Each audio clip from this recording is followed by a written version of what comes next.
বিশ্বকাপ শুরুর আগে ব্রাজিলের মাঝমাঠকে নিয়ে খুব বেশি আলোচনা ছিল না। অনেকে মনে করেছিলেন ব্রাজিলের মূল ভরসা হবে তাদের আক্রমণ ভাগ। কিন্তু গ্রুপ পর্বের প্রথম ৩ ম্যাচ শেষে পরিসংখ্যান ও ম্যাচ ইম্প্যাক্ট দুই দিক থেকেই সম্পূর্ণ ভিন্ন ছবি দেখা গেছে।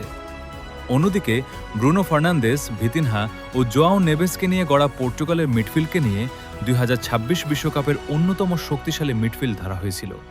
কিন্তু গ্রুপ পর্বে হতাশা ছাড়া মাঝমাঠে আর তেমন কিছুই দেখা যায়নি।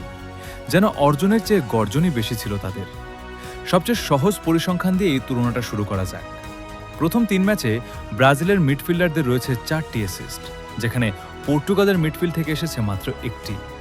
আরও চমৎকার বিষয় হল ব্রুনো গিমারেস একাই করেছেন ৩টি অ্যাসিস্ট, অর্থাৎ পুরো পর্তুগাল মিডফিল্ড মিলেও যে অবদান রাখতে পারেনি, ব্রাজিলের একজন মিডফিল্ডার প্রায় সেই কাজ একাই করে দেখিয়েছেন।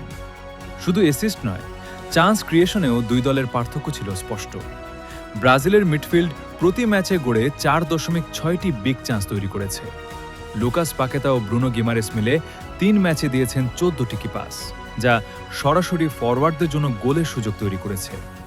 অন্যদিকে ব্রুনো ফার্নান্দেস ও ভিতিনহা মিলে পুরো গ্রুপ পর্বে দিতে পেরেছেন মাত্র ৭টি কি পাস, অর্থাৎ সুযোগ তৈরির দিক থেকে ব্রাজিলের মিডফিল্ড প্রায় দ্বিগুণ কার্যকর ছিল। প্রোগ্রেসিভ পাস দেওয়ার ক্ষেত্রেও ব্রাজিল ছিল অনেক এগিয়ে। ৩ ম্যাচে ব্রাজিলের মিডফিল্ড সফলভাবে ৫৬টি প্রোগ্রেসিভ পাস দিয়েছে। অন্যদিকে পর্তুগালের মিডফিল্ডের সফল প্রোগ্রেসিভ পাস ছিল মাত্র ৩২টি।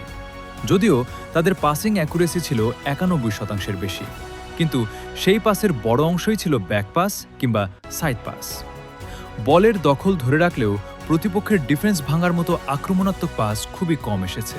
ফলে পজিশন ছিল, কিন্তু বাস্তব ফল খুব একটা পাওয়া যায়নি। এই জায়গায় ভিতিনহার পরিসংখ্যানই সবচেয়ে বড় উদাহরণ। কলম্বিয়ার বিপক্ষে তিনি ৫৪টির মধ্যে ৫৪টি পাস সফলভাবে সম্পন্ন করেন। পুরো গ্রুপ পর্বে তার পাস সাকসেস রেট ছিল প্রায় ৯৬.৪%। সংখ্যার হিসেবে এটি দুর্দান্ত, কিন্তু ম্যাচের প্রভাব বিবেচনা করলে সেই পাসগুলোর বেশিরভাগই ছিল নিরাপদ অঞ্চলে। প্রতিপক্ষের রক্ষণ ভাঙা, গোলের সুযোগ তৈরি করা কিংবা ম্যাচের রূপ বদলে দেওয়ার মতো পাস খুবই কম দেখা গেছে।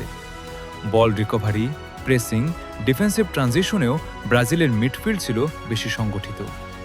গিমারেস, পাকেতা ও দানিলোর সমন্বয় প্রতিপক্ষের মাঝমাঠে জায়গা দেয়নি। বিপরীতে পর্তুগালের মিডফিল্ড প্রায় বলের কন্ট্রোল নিতে পিছিয়ে পড়েছে। সামনে থেকে পর্যাপ্ত প্রেসিং না থাকায় মাঝমাঠের উপর অতিরিক্ত চাপ তৈরি হয়েছে, যার প্রভাব পুরো দলের খেলায়ও পড়েছে। সব মিলিয়ে প্রথম ৩ ম্যাচের প্রতিটি গুরুত্বপূর্ণ ম্যাট্রিকেই ব্রাজিলের মিডফিল্ড পর্তুগালের চেয়ে এগিয়েছিল। সেই কার্যকারিতার ফল হিসেবে ব্রাজিল ২ জয় ও ১ ড্র নিয়ে গ্রুপ চ্যাম্পিয়ন হয়েছে। আর পর্তুগাল কাগজে কলমে বিশ্বসেরা মিডফিল্ড নিয়েও গ্রুপ রানার্স আপ হয়েই নকআউটে পা রাখতে হয়েছে। গ্রুপ পর্বের প্রথম ৩ ম্যাচ অন্তত এটিই পরিসংখ্যান বলে দিয়েছে, নামের জৌলুস নয়, দলের জন্য ইম্প্যাক্ট তৈরির দিক থেকে পর্তুগালের চেয়ে ব্রাজিলের মিডফিল্ড ছিল অনেক বেশি কার্যকর।